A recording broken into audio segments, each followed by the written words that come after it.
नरेंद्र मोदी जब गुजरात के सीएम थे तब भी हमारे वहाँ पे गुजरात में कहावत थी, जब कुत्ते को कुछ भी होता था ना वहाँ पे गुजरात में, तब भी बोलते थे कि इसके लिए मनमोहन सिंह जी और सोनिया जी जिम्मेदार है। और अभी जब भी कुछ भी होता है तो कहीं पाकिस्तान जिम्मेदार होता है या तो कभी विपक्ष जिम्मेदार होता है। वो अपने कुशासन को नहीं समझ पाते हैं। वो जिस तरीके का शासन इस देश में ऐसा क्यों कर रहे हैं, कभी नोटबंदी के नाम पे, कहीं जीएसटी के नाम पे बार बार लोगों को सड़कों पर ला रहे हैं। आज युवाओं को सड़कों पे ला दिया है, जब कोरोना के टाइम पे लोगों को जिस प्रकार से बेआलिम। तो ये हर तरीके से नाकामयाब सरकार है। और इसीलिए हमारे साथी भी कहते हैं कि ना राशन है ना शासन है, आज देश में दुशासन है। दुशासन का मतलब दुखद शासन है, और दुर्योधन और दुशासन की जोड़ी जो है उनका शासन है। आप 75% को क्यों देख रहे हो? 25% पे ध्यान दो ना, 25% को सिलेक्ट जो किया जा रहा है। ये 75 और 25 वाली बात, उनकी 80 और 20 वाली बात, ये लोगों को बहकाने की बात। मुझे लगता है कि जब आप बात करोगे स्वास्थ्य और रोजगार की, वो बात करेंगे मंदिर और मस्जिद की। जब आप बात करोगे भूखे और नंगों की, वो बात करेंगे भारत और पाकिस्तान की। ये इनकी सोच है, लगातार मुद्दों को बहकाओ और जो है वो लोगों को अपने मुद्दों से भटका दो। भारत किसी भी देश का, कोई भी देश जब विश्व में सबसे विकसित देश हो दुनिया के कई देशों में, तो शिक्षा, स्वास्थ्य और सुरक्षा, ये तीन चीज़ें जो है वो आप आउटसोर्सिंग करके और किसी के हाथ में व्यापार के लिए नहीं दे सकते हैं। वो देश का भविष्य बर्बाद कर सकते हैं। ये भी कह रहे हैं 4 साल के अंदर 20 लाख रुपए मिल रहे हैं। रिटायर्ड सैनिक तो खुल के बोल रहे हैं कि भाई इस प्रकार से देश के भविष्य के साथ खिलवाड़ मत करिए। कुछ जो उनके पेड वर्कर होंगे, वो आप देखते हैं टीवी में 1-2 लोग पेड बैठते हैं, अब उनके बोलने से देश नहीं बोलता है। देश के हर व्यक्ति, मेरे को कल मैं 2 पुलिसकर्मियों के साथ, सीनियर पुलिसकर्मियों के साथ बैठा था, बोले साहब ये बहुत बड़ा खतरा हो जाएगा देश के लिए। कैसे कि जिस कार्यकर्ता का, जिस सैनिक का 4 साल के बाद उसका भविष्य नहीं है, वो क्या सोचेगा देश के बारे में? वो देश के लिए जान कुर्बान करने के बारे में सोचेगा कि अपने परिवार के बारे में सोचेगा? राष्ट्रभक्ति जिनके अंदर खून में भरी हुई हो, आप उनके साथ भी खिलवाड़ करना चाहोगे तो गलत बात है। नहीं, ये भी कह रहे हैं कि 20 लाख रुपए दिए जा रहे हैं 4 साल में। ये रोज बढ़ाते जाएंगे। अभी देखिए, पहले बोले थे कि आपको पेंशन मिलेगी, पेंशन नहीं मिलेगी, फिर उनको बोला कि नहीं अब आपको लोन मिलेगी। मैं बोला कल जाके अमित शाह और मोदी ये भी बोलेंगे आप अपने आप को गिरवे भी रख सकते हो। जैसे गुजरात में भी एक SIR का एक्ट लाए थे। तो ये जो है वो रोज एक नया पैकेज खोलते जाएंगे। इनको लगता है कि देश की सेना और सुरक्षा पैकेज में चलती है। देश की सेना, सुरक्षा और देश जो है वो पैकेज में नहीं चलता है। देश के लिए एक जज्बा होता है। आप जज्बे को भी बेचना चाहोगे तो ये नहीं संभव होगा। ये भी अग्निवीर बनकर जब बाहर आओगे तो बहुत मौके मिलेंगे। अभी हमारे देश के हम तो चाहते हैं कि जिस प्रकार से प्रधानमंत्री 2 करोड़ रोजगार की बात करते थे हर साल, अब पूरे कई सालों के बाद वो 1.5 लाख की या 15 लाख के रोजगार की बात करते हैं। उनकी करनी और कथनी में आज देश को विश्वास नहीं है। वो आपको धीरे धीरे पता चल, अगर देश को विश्वास होता, देश के युवाओं को विश्वास होता, तो देश के युवा आज ट्रेन नहीं जलाते, देश के युवा भाजपा का कार्यकर जो पूरा कार्यालय नहीं जलाते, देश के युवा डेप्यूटी CM के घर तक नहीं पहुंच जाते। उनको बना रहे हैं, वो हिंदू राष्ट्र बना रहे हैं।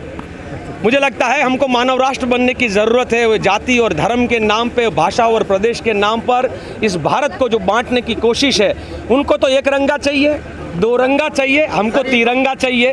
हम कहते हैं कि भारत माता की 8 संतान, हिंदू, मुस्लिम, सिख, ईसाई, बौद्ध, जैन, पारसी और बहाई, ये 8 संतान है। और भारत माता कभी अपनी संतानों के बीच में भेद नहीं करती है।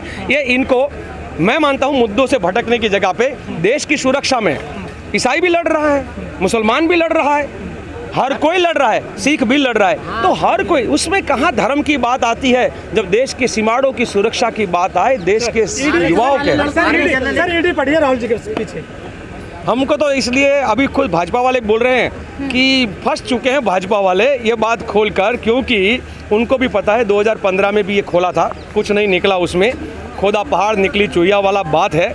उनको बाद में पता चल रहा है, अब उनके गले की हड्डी बन चुकी है कि इसमें से निकले कैसे। और हम कहते हैं ना डरे ना डरते हैं, उनको राहुल कहते हैं, और ना डरे देखा मोदी तेरी ईडी को देखा है और देखेंगे। ईडी को सर काम नहीं करने दे रहे आप, ईडी को काम नहीं करने दे रहे सर, दबाव बना रहे हैं।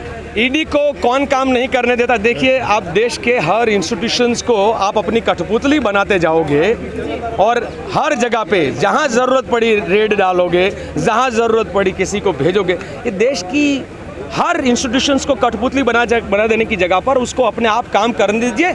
अगर राहुल जी तो बोलते हैं ना हंसते मुस्कुराते, मैं हर जवाब देने के लिए तैयार हूँ। 3 दिन दिया है और कितने भी दिन हो, राहुल गांधी तैयार। विरोध प्रदर्शन करने से अग्निवीर वापस होगी ये योजना? हम तो समर्थन कर रहे हैं युवाओं का। हम जो देश के युवा आज लड़ाई लड़ रहे हैं अपने भविष्य की, और देश के युवा और जिनके परिवारों ने लगातार देश के लिए सर विपक्ष भड़का रहा है अग्निवीरों को। ये तो इनका तो वही तो मैं शुरुआत में भी कहा कि जब भी सर आप कह रहे हैं कि हम समर्थन कर रहे हैं, लेकिन ट्रेनें जला रहे हैं, जो बस जला रहे हैं, उसका हम बिल्कुल उस ऐसी चीज़ों को हम समर्थन नहीं करते और युवाओं को कहते हैं शांति बनाए रखना चाहिए।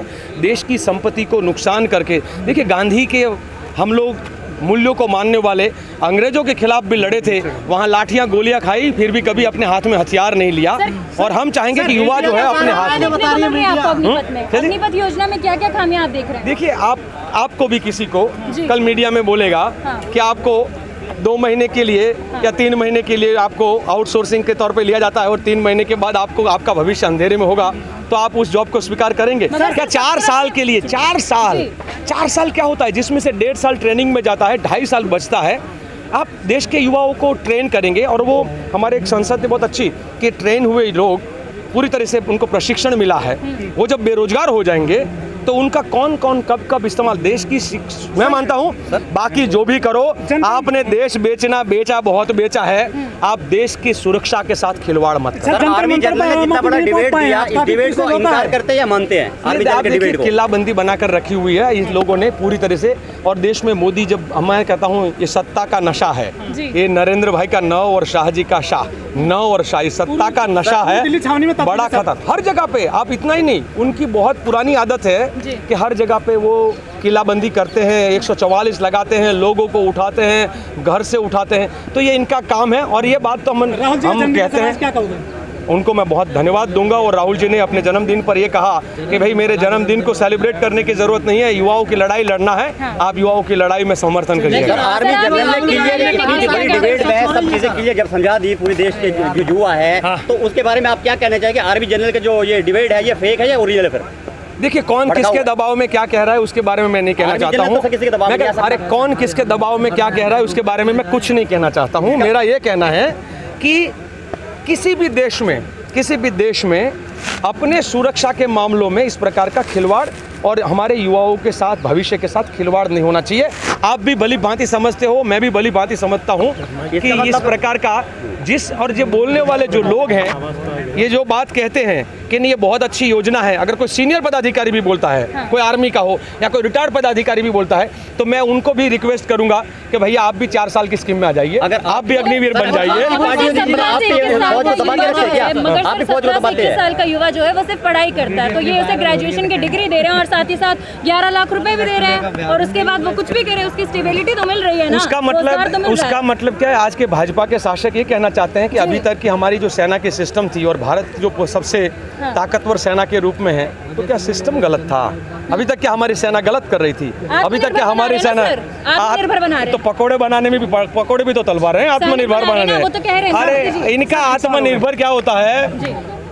ऑक्सीजन खुद व्यवस्था कर लो, अपने रोजगार की खुद व्यवस्था कर लो, अपनी सुरक्षा की खुद व्यवस्था कर लो, ये इनका तो आत्मनिर्भर ही है। इनके राहुल साहब जो बात बोलते हैं सारी सच्ची होती चली जाती है सर। ये बिल्कुल आप भी जानते हैं और देश भी जानने लगा है। और इसीलिए ट्विटर पे आप देखेंगे ना तो मोदी जी की ट्वीट 8 करोड़ फॉलोवर है, फेक फॉलोवर्स के बाद उनसे ज़्यादा 4 गुना ज़्यादा राहुल जी की ट्वीट को लाइक होता है। और इसीलिए कभी कभी राहुल जी के ट्वीट को भी तो वो लोग परेशान करने की कोशिश कर रहे हैं। ये जो है कि राहुल जी ने कोरोना के टाइम पे जो बोला था, राहुल जी ने रोजगार के बारे में बोला था, राहुल जी ने युवा जो बेरोजगार होंगे तो क्या होगा उसके बारे में, अगर इनको लगता है कि बहुत ही फायदेमंद है तो सबसे पहले फायदा तो भाजपा के नेताओं को उठाना चाहिए अपने बेटे और बेटियों के लिए। भेज दे उनको वहां पर सेना में 4 साल के कॉन्ट्रैक्ट पर। बढ़ता रहे लोगों को। देखिए इनका तो यही काम है। वो